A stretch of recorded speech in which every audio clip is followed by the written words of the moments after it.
Hi, my name is Matt, and welcome to Education Exploration. On this podcast, we explore and learn about people serving in different career industries. The conversations focus on what it takes to reach our pathways and goals to educational and professional success. So hello, everyone. Welcome back to the podcast, Education Exploration. I'm incredibly excited today to have a very special guest. She and I have known each other for a few years, and maybe if we can get into this a little bit later, we'll talk about how we met. But I want to go ahead and let our guest introduce herself. So please go ahead. Hey everyone, my name is Gabby Gonzalez. I am a newly hired teacher support specialist for Houston Independent School District. Before I was hired into this role, I taught in the classroom for 4 years, 3 in kindergarten and 1 in second grade. Awesome. Yeah. And so I was incredibly honored to have you on the podcast because I know your background and I don't have a whole lot of experience in elementary education. So I'm really looking forward to kind of having this conversation with you and really trying to learn a little bit about that environment. But if you can go ahead and tell our audience a little bit about your college background, kind of like where you went to school, what you studied, those types of things. I went to the University of Houston, go Cougs, and I actually graduated as a psychology major because I did not know what I wanted to do when I was 18 years old and kind of wanted to take classes that were kind of vague and get a degree that I could kind of apply to anything.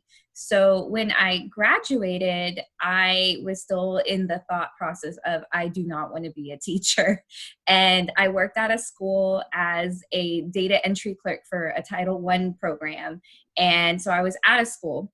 And all throughout college, those whole 4 years where I was working and going to school, I was in total denial about becoming an educator. So when I graduated, I actually did alternative certification and went into the classroom because at that point, there's just no escaping it. I was like, I guess this is my path, and just ran with it. Yeah, that's awesome. I did not know that about you. That's incredible. No, and the whole reason why I kind of started this podcast is because I wanted to share stories like that, right? And have my guests, and exactly what you just said, where you didn't think you'd ever get into teaching and Never. You went down a certain path, right, in college, and here you are today, right? So that's awesome. So if you can kind of just talk a little bit about what college life was like for you. I mean, I know as a psychology major, maybe classes or courses, might look a little bit different, but can you give us a little bit of glimpse into what your experience and time was like at the University of Houston? Yeah, definitely. I chose to stay at home and go to school at the same time. So I commuted. While I was in undergrad, even my freshman year, I was always working and I had multiple gigs, kind of like jack of all trades, because I was paying my tuition out of pocket. My parents were able to save up for me like other families. And it was kind of like, okay, well, if you want to go get your education, it's going to have to come from you. So I was babysitting multiple nights a week. I was singing in church for, cash gigs, funerals, weddings, quinceañeras. I had my job at the school and I would tutor kids. I would help my mom's coworkers write resumes for their kids or help them write their essays to get into college. Basically anything that somebody would pay me cash for that was, something academic, something that, I could charge hourly, I would take the job and I would pay my tuition in cash. Got some kind of funny looks from the registrar. They were like, why are you paying in cash? I'm like, I'm working the whole time, trying to make ends meet and pay. And I ended up graduating with no student debt. So I don't owe anything for undergrad or grad school. That is amazing. And did you ever sleep? No, actually, I would go to school. I would stack all my classes 2 days a week, Tuesdays and Thursdays, as often as I could.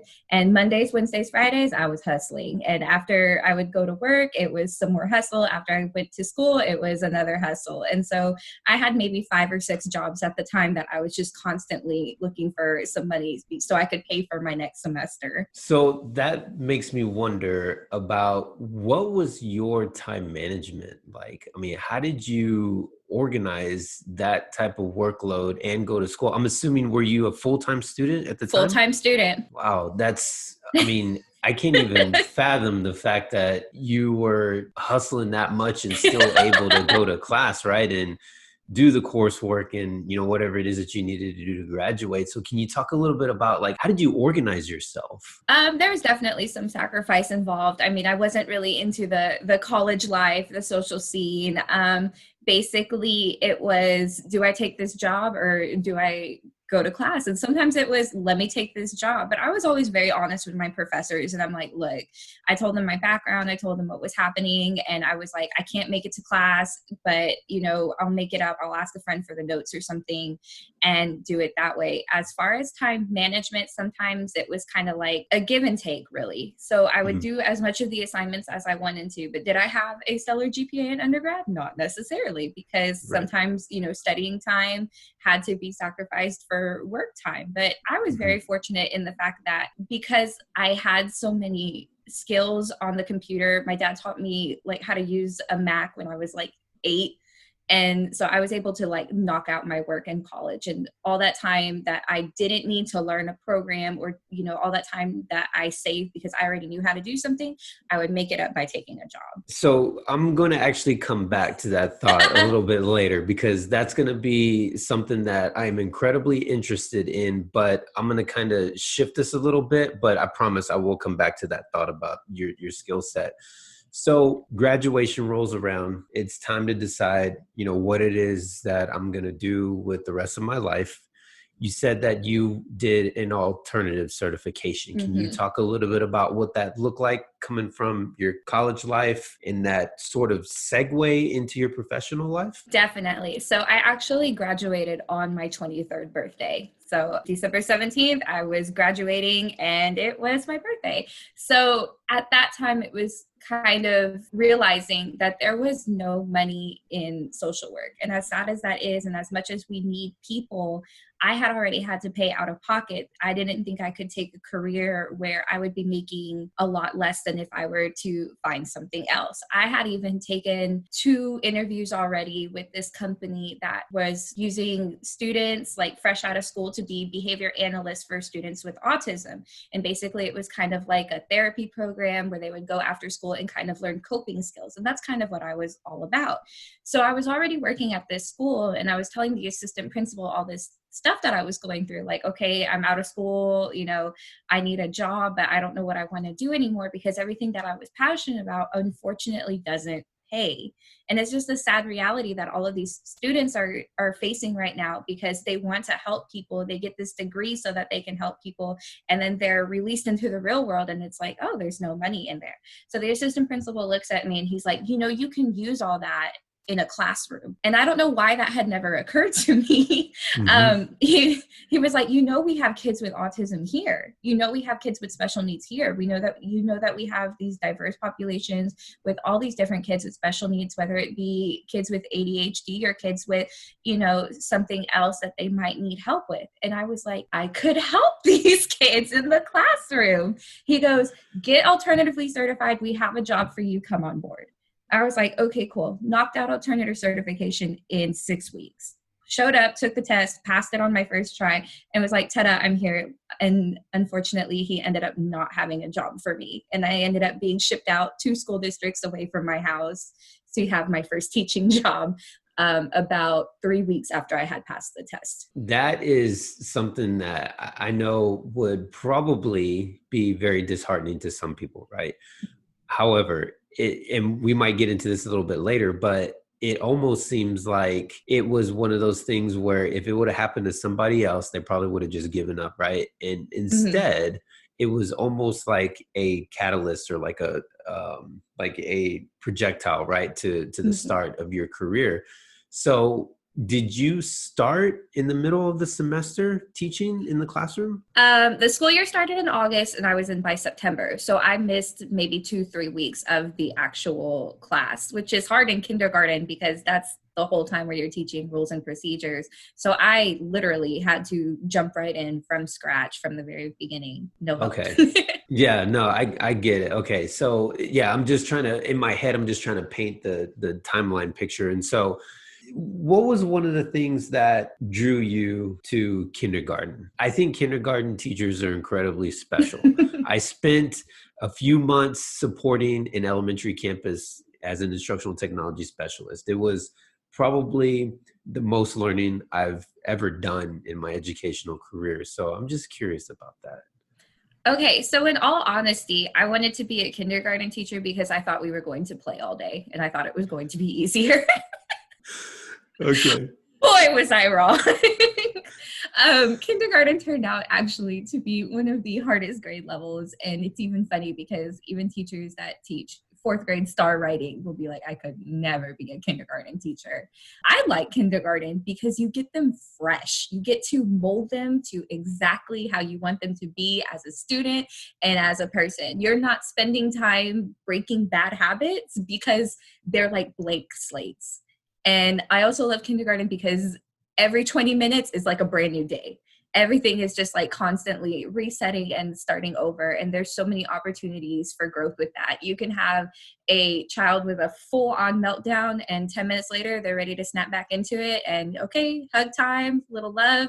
All right, you ready to get back to work? All right, let's go. And sometimes you don't get that with the older kids. And I just feel like there's so many opportunities for growth with the babies that are overlooked for other people that might not necessarily have the patience to deal with the tantrums and to deal with the sticky fingers and all of these things. I take that, I run with it, and it's all part of the experience. That makes complete sense. And I like the way that you talked about them sort of being what, and the analogy that you used was a clean slate.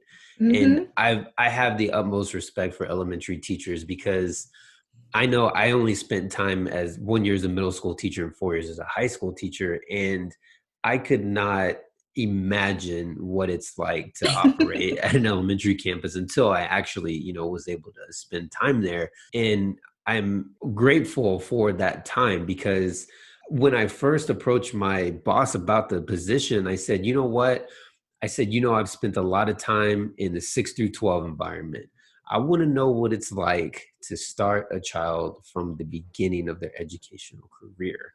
And so, can you kind of talk a little bit about what did that look like for you in the classroom? Like, I don't know if it's something where you kind of just talk about maybe a day in the life type of thing, or, however you want to frame it. The interesting thing about kindergarten is that you're teaching these kids how to actually go to school.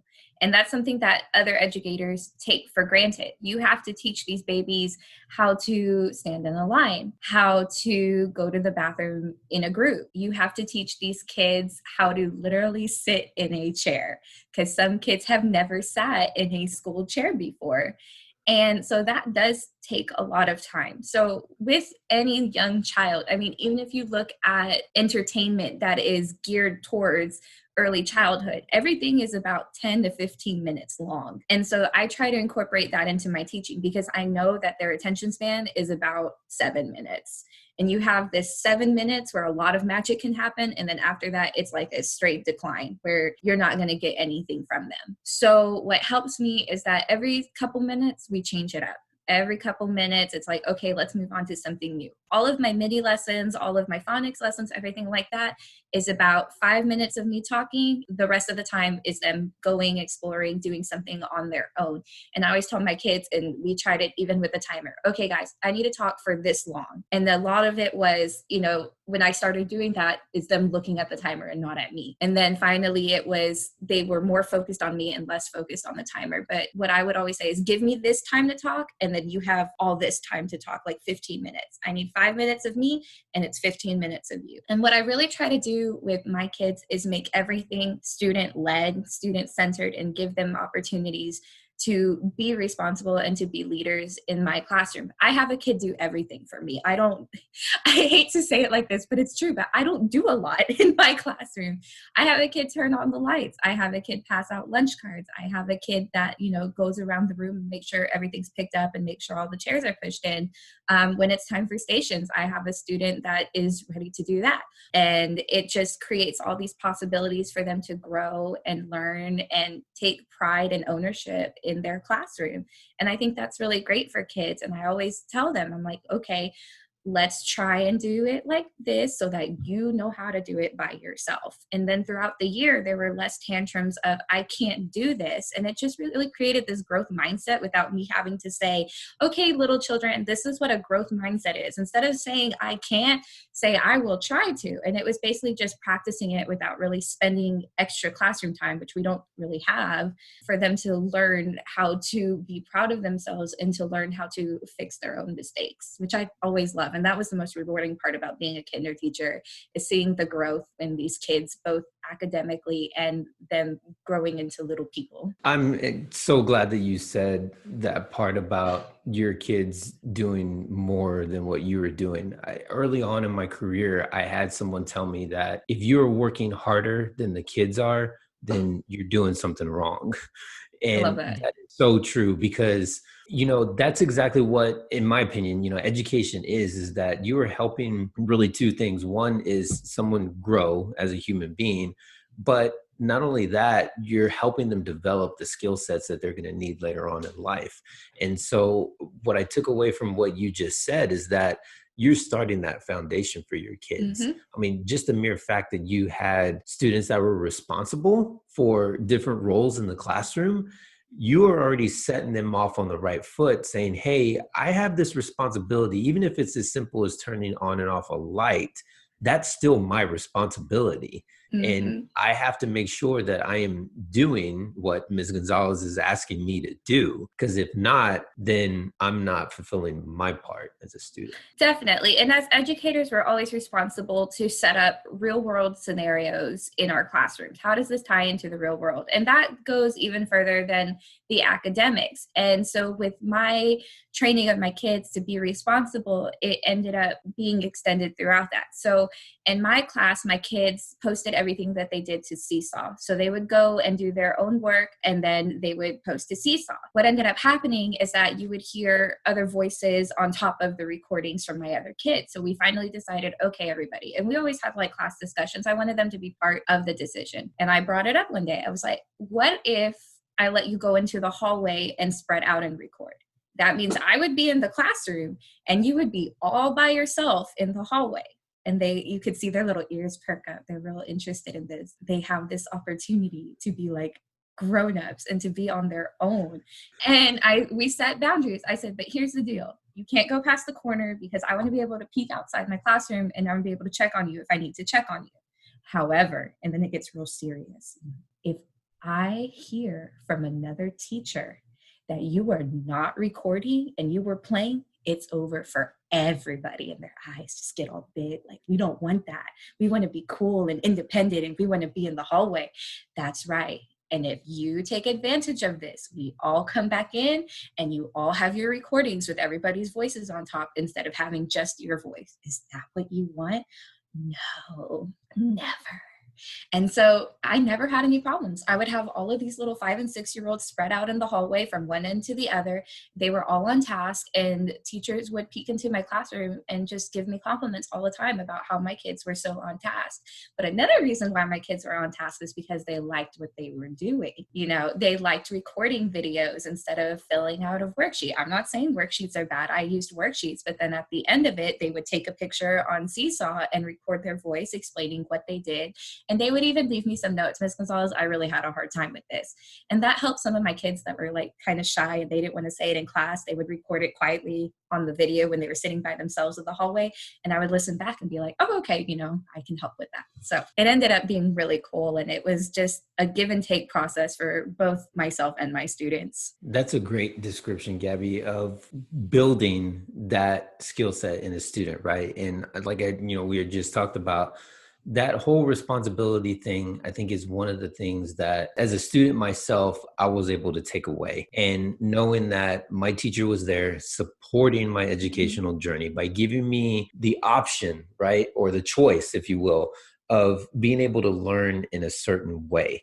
And so by you describing what you just said about them going out into the hallway, using Seesaw, really becoming essentially independent learners, right? And so I think that is the way education is evolving today. And so we'll get into talking about what your role is now, but I think that is incredibly valuable for those students to be able to, at such a young age, to learn those skills. So I want to pivot back to what we were talking about earlier with you learning different types of ways of helping you, like when you talked about learning how to use a Mac at such a young age, or the different jobs that you had in college. So I'm wondering, what is it about you doing that? So what I mean is, what was it about having all those jobs and building your repertoire of being able to communicate with people, being able to, babysit and do all these different things?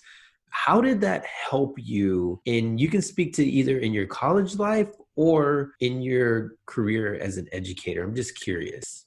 Well, I attribute a lot of my computer skills to my dad sitting me down at probably 8 years old saying, this is a computer, this is the way of the future, you need to learn it now so that you'll be ahead of everybody. And lo and behold, 20 years later, he was 100% correct. And so it was little computer programs, like all the 90s kids will know, like Kid Pix and all the little Disney CD-ROM games. But a lot of it, he was like, sit down and type. And I was like, type, I'm 8. None of my friends are typing. And he was like very adamant. He's like, you need to learn how to do this. So he bought me like a little typing game, and I was sitting there, typing away, and it was like a words per minute game, stuff like that. But when I ended up getting into like 4th grade and 5th grade, where the curriculum focused more on writing and being creative, I found myself very frustrated all the time because what I saw in my head, I wasn't able to put down on a piece of paper.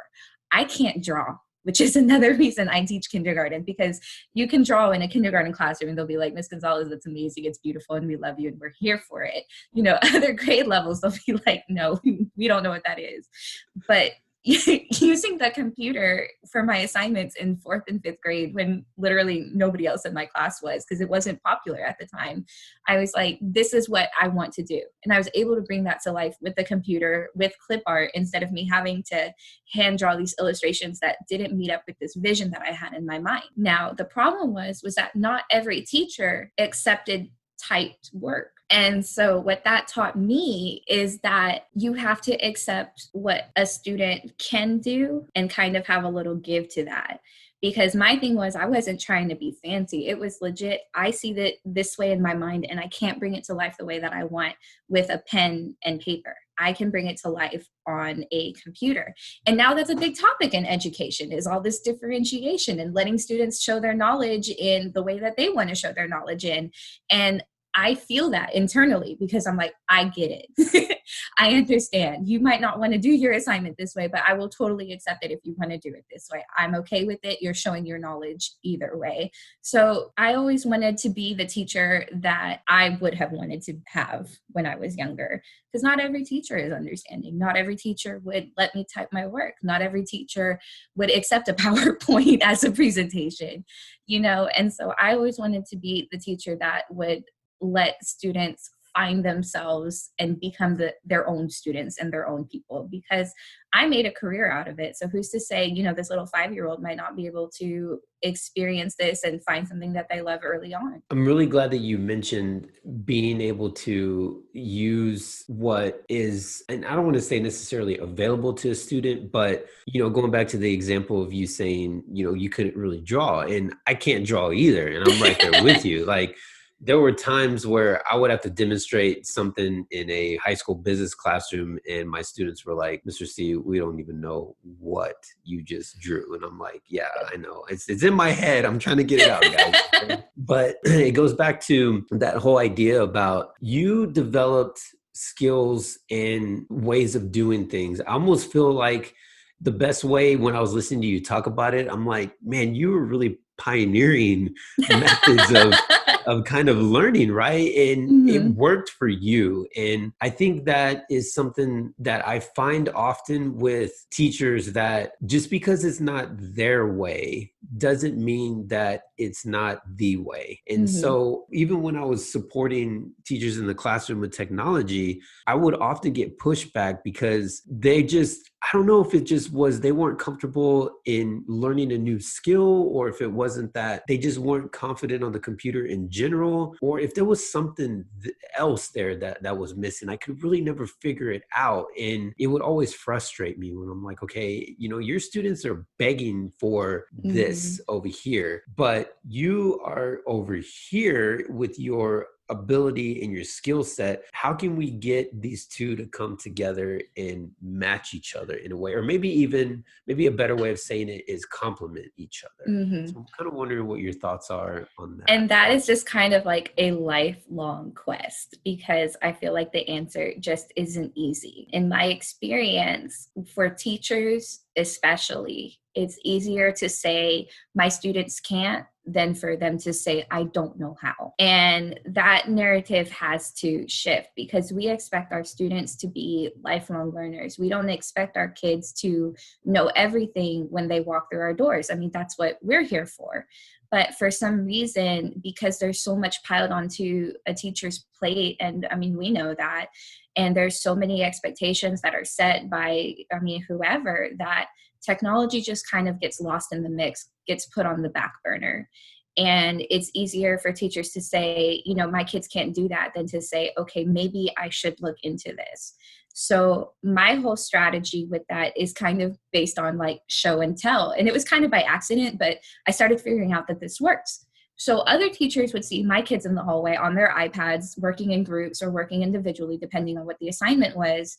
And they would ask my kids, what are you doing? And thank goodness, because, that's a big thing with admin. Like, they want the kids to know what they're doing and why they're doing it. They would always be able to answer. And so the teachers would talk to the kids, poke their heads in my room and be like, hey, this is really cool. Like, how are you doing this? Not many. I'm telling you, out of the whole campus, 2. But with that, you're able to spark these conversations as to what you're doing, why you're doing it, and kind of be like, oh, you like that? Here, hold my hand. I'll show you exactly how to do it.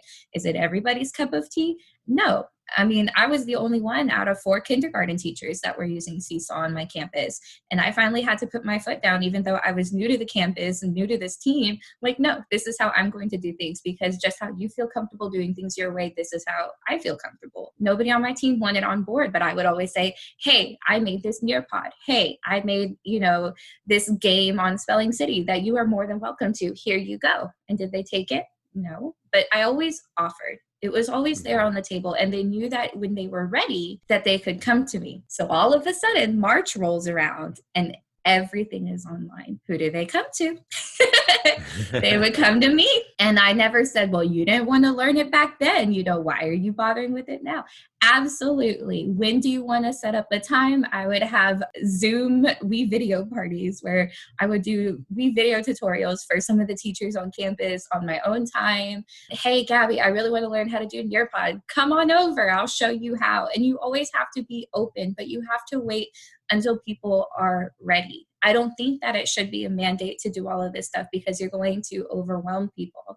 And when I teach somebody about something new in technology and integrating it in the classroom, I always start with one thing. So I told one teacher, let's start with Seesaw, because you can use that all year long. And it's like, you can use it for different things. You can use it every day. After that, we'll dive into different things. And you just have to make it relevant and easy and not put a lot of pressure. I never want to be the kind of person that comes across as, oh, well, you should do it this way because it's better. No, my way is not necessarily better. It might not work for everybody or every student, but if you'd like to check it out, here it is. And sometimes I lean in a little harder depending on what it is than other things, but really it's just kind of like a student. You can't reach that kid unless you establish a relationship with that kid. You can't teach a teacher something unless they trust you and know that you're here to help and not just beat them down and try and prove that you're better than them.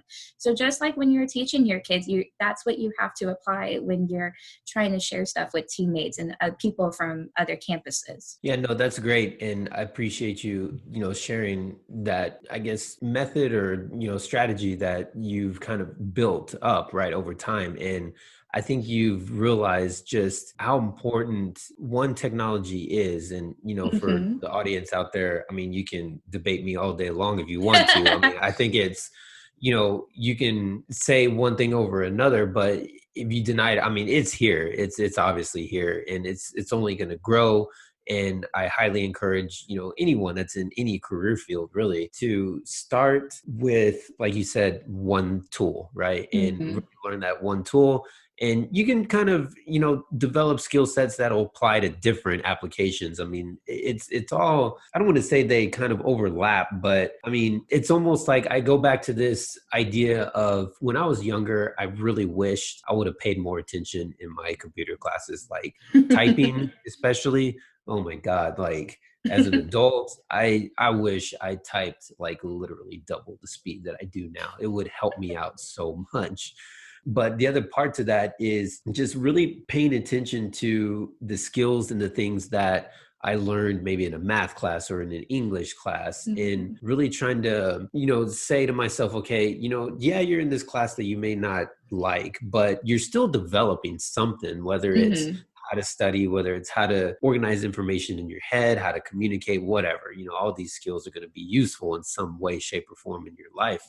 And so I want to pivot just a little bit. So I'm curious about what you are. I'm going to kind of preface this with the audience doesn't know this, but you went to grad school and Mhm. you decided that you wanted to take something that is passionate to you, because I know that it is. And can you kind of just talk a little bit about how you came about making that decision to go to grad school? So, like everything in life, I just was kind of pushed in that direction. It was actually a suggestion to me. I actually did not even know that there was a graduate program for technology integration in schools. So, what ended up happening is I'm a first year teacher, not really doing well. I'm going to be very honest with you. Like, I was okay. It wasn't like, oh my goodness, she should have been a teacher all along. It was definitely like this whole learning curve. Midway through, I'm thinking maybe January and or February-ish, I came up with this idea that ended up consuming my entire life for like the next year of making a word wall where the kids could scan the word and listen to what the word was. And it all came about because we had to invest all of this time and energy into this giant word wall that took up this entire wall in our classroom. And the whole idea was, okay, well, when you write and you don't remember how to spell a word, you can go look at the word wall and know how to spell it. And so, following directions as a first year teacher, my class is writing, Miss Gonzalez, how do you spell if? We'll go look at the word wall. And this poor baby's looking at this word wall for like 2 solid minutes. I'm like, honey, it's on the word wall. Like, do you see it yet? She's like, I don't know how to spell it. What does it look like? And that was like a total revelation for me. Like, what are we doing with this word wall if these babies can't even read it? So I put a QR code next to each word on the word wall where the kids could scan it and listen to it on Google Translate. And so that kind of helped my kids write. They wanted to know what the word your was. They knew it started with a Y, but there's 5 Y words. They can scan them. Oh, that one. And they could even pull it off because it was like sticky tacked onto the wall, take it to their seat, write it, put it back on. It kind of looked funky after a while, but whatever. It was my students. And then somebody said, oh, you should really go to grad school for technology integration. Oh, so let me see. That spring, I applied, and that July, I found out that I was going to grad school. I was on the beach with my family, and my phone binged, and there's my Gmail account. And congratulations, you were accepted. And I was totally floored that I got into grad school, considering my undergrad GPA was like average. I mean, because I was working. It wasn't like a 4.0. I think it was like a 3.1 or something. And I was just like, I cannot believe I have made it this far. And so I went to grad school, fell in love with it. And grad school ended up being where I totally shine. I'm talking 4.0s because I actually cared about it, which was another lesson in teaching, is that kids are going to try and achieve more when they actually like this content. So try and make them like the content. And it was just this like totally eye-opening experience. So 2 years later, I have my graduate degree and I love it. And I've met so many people networking and learning, and I'm able to apply everything that I learned from this program at U of H to everything that I do now. And it's wonderful. That's fantastic. And, I wanted you to kind of paint that picture for the audience because you went from something that was, I'll say it like this, there was a need in your classroom. You went into an entirely different, I don't know, maybe not different is the right way to word it, but you were innovative in that moment because you saw that your students were struggling with how to spell. And for the audience out there, sometimes when you go through life and you try to figure out like, what it is that I'm passionate about, or why is it that I'm existing, right? And so I think that is one of those things where you have to seize those moments. And I say this, and I've said this in other podcast episodes, that in order to truly, in my opinion, to be successful, doesn't necessarily mean that you have to make a whole lot of money. I mean, the money is great. Yeah. Of course, we're in education, right? I mean, it's not like my bank account is overflowing with millions of dollars. But at the same time, though, I literally cannot wait to wake up every day to do what I do. I can honestly 100% say that. And to me, it's like, how do you help other people get there? And so that may be, another topic for another day, but the people that are out there listening, just kind of take that in for a moment, right? And just ask yourself, what is it that I'm good at doing? Or what is it that I have a passion for? And how could I turn that into a career? And notice that I said, turn it into a career and not make money, right? I think a lot of times if money is your driving force, then it's almost like your career or that passion turns into something that you have to do. And so I just want to make sure that I'm really clear on that. That's not what I'm saying. So, which leads me to what you are doing today. So we're noticing a pattern here where things just kind of like happen by chance. And that's exactly how I got this new job a month ago. So I am in a brand new role. It was created just this year. And I am now a teacher development specialist for integrating technology in kindergarten classrooms for an entire school district in Houston. And it is just so overwhelming sometimes to think that I've made it. This is what I wanted to do and I'm here. What ended up happening was that I was looking for something else. I'm like, you know what? I have my degree. Let me just shoot my shot. And I got that from a friend of mine. And we both have matching charms from James Avery of a little basketball, because that's always what we say to each other. Shoot your shot. Just go for it. It doesn't matter if it totally flops, but you can say that you went for it. So I applied as an instructional technologist for a secondary position. Reminder, I have no business applying for this position. I have no secondary experience. I'm talking, I have 3 years in kindergarten and 1 year in second grade. And all of a sudden I get this phone call from HISD, and they're really asking about me because they liked my resume. And my resume is all kinder. It's like kinder beautiful, because even when I taught second grade, it was babies that were very, very low, and basically everything was on a kindergarten level. So differentiation. So I added that to my resume, and she looked over it and she was like, we want you. And I'm like, okay, great. For secondary, they're like, no. Reading academies, House Bill 3, state of Texas, everybody has to put this in place, but every district has like kind of control over how they want to do it. So my school district wants me to help integrate technology just in kindergarten. And when she told me that, like, I almost cried, because I'm like, this is perfect, because not a lot of teachers with 4 years experience get these opportunities. A lot of the time they don't take you seriously as an educator unless you've taught STAR, unless you've taught, 6th grade and up. Oh, you've taught kindergarten, like that's cute. But she was just like, no, like we need people that can put this foundation in, that can set these kids up for success day one in the classroom, not wait until they're in 3rd, 4th, and 5th grade to implement these kinds of skills. Like we want somebody that can do that in kindergarten, and you're perfect for that. And a lot of time kindergarten teachers are overlooked. Like, oh, that's cute, you play all day. And it's not until you actually teach kindergarten or have that experience where you're like, no, like you're teaching reading, you're teaching all of these fundamental skills that they'll be using for the rest of their lives. So for me to be able to jump into this role as a new educator with this, fresh air quote perspective is just really exciting for me, because I get to share my knowledge and experience with these teachers that can then, use it in their classroom. So instead of just influencing just my 25 babies a year, I have this opportunity to be able to influence, all these kids across the district. And it's just really cool to think about. That's a great story, Gabby. And I truly appreciate you taking the time today to sit down with me. And I've learned so much about you, more so than I even knew before. And so I really appreciate everything that you have shared with our audience today. So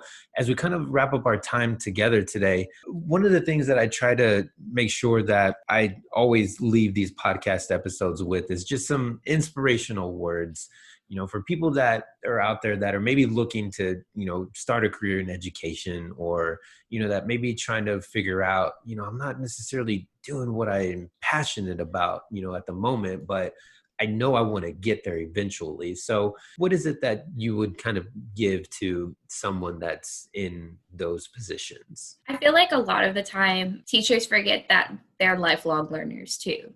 So when all of these kids in your classroom, you would never tell them, just give up, it didn't work. You would never tell a student that. So why would you as a teacher tell yourself that, oh, this technology thing that I tried to implement, day one did not work. So we're just going to scrap it and we're not going to use that again. As a teacher, whether you're a new teacher or a seasoned teacher, don't be afraid to fail and be kind to yourself when you do. It's not a mistake. It's a learning process, and there will be mistakes along the way.